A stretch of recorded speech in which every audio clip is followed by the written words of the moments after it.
NCERT जाने के बाद जो कुछ मैंने सीखा है आज एजुकेशन में, वो एनसीईआरटी से सीखा है और एनसीईआरटी के लोगों से सीखा है और एनसीईआरटी के कैंपस में सीखा है। मुझे बड़ा अच्छा लगता है वहाँ पे जा कर के हम सीखते हैं। तो ये बड़ा कम मौके होते हैं जब एनसीईआरटी खुद आता है यहाँ पे और आपको सिखाता है। आपको पता है एजुकेशन की एपेक्स बॉडी है देश की एनसीईआरटी, जो हमें स्वयं आकर के बता रहे हैं, वो भी डिपार्टमेंट के हेड।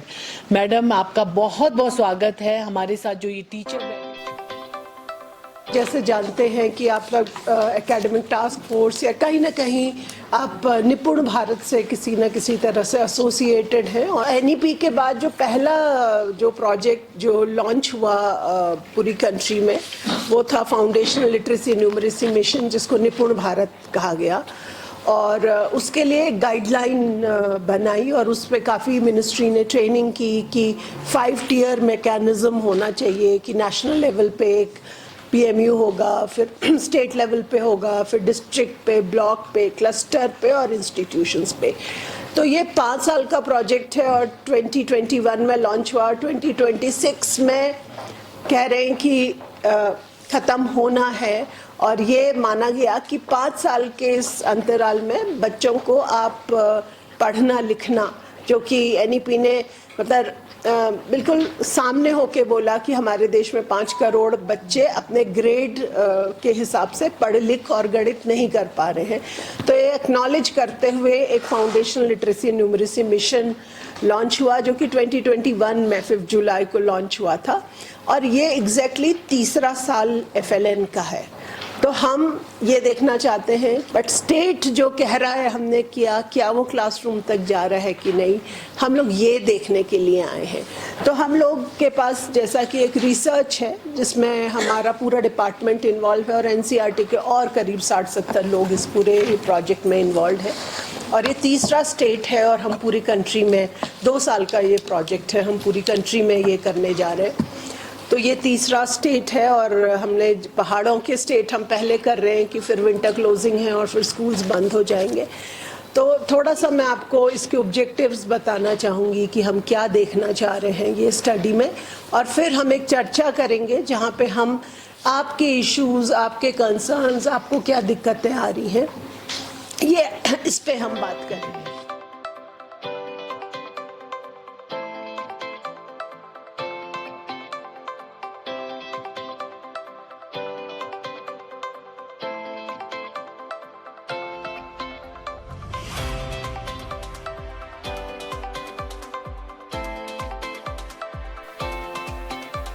हमने इसको निपुण हिमाचल नाम दिया। निपुण भारत बड़े उसमें, और उस निपुण हिमाचल बड़ी छतरी के नीचे निपुण हिमाचल बैठा है, तो निपुण हिमाचल प्रोग्राम इसका नाम दिया। और एक स्लोगन के साथ काम किया, लक्ष्य पाना है अभी, आओ निपुण बने सभी।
और अपना फॉर्म भर लें। और जिनको सपोर्ट चाहिए, मेरी टीम के लोग हैं, आपको हेल्प करेंगे जिनको सपोर्ट चाहिए।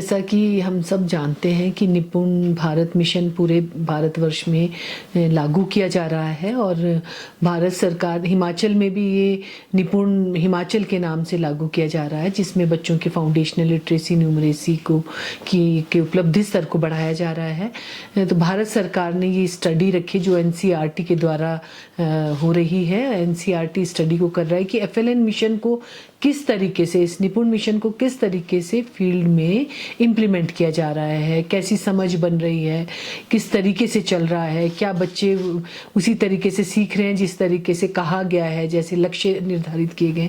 तो ये स्टडी की जा रही है जिसमें ये देखा जाएगा कि टीचर्स का कितना ट्रेनिंग हुआ है, ऑब्जेक्टिव कितना फुलफिल हुआ है, बच्चे कितने समझ पा रहे हैं, कम्युनिटी को कितना एंगेज किया जा रहा है, ताकि ये समझ बने भारत सरकार की कि जो निपुण मिशन में इतना पैसा खर्च किया जा रहा है उसको कितनी इफेक्टिवली अभी लागू किया गया और आगे किया जाएगा।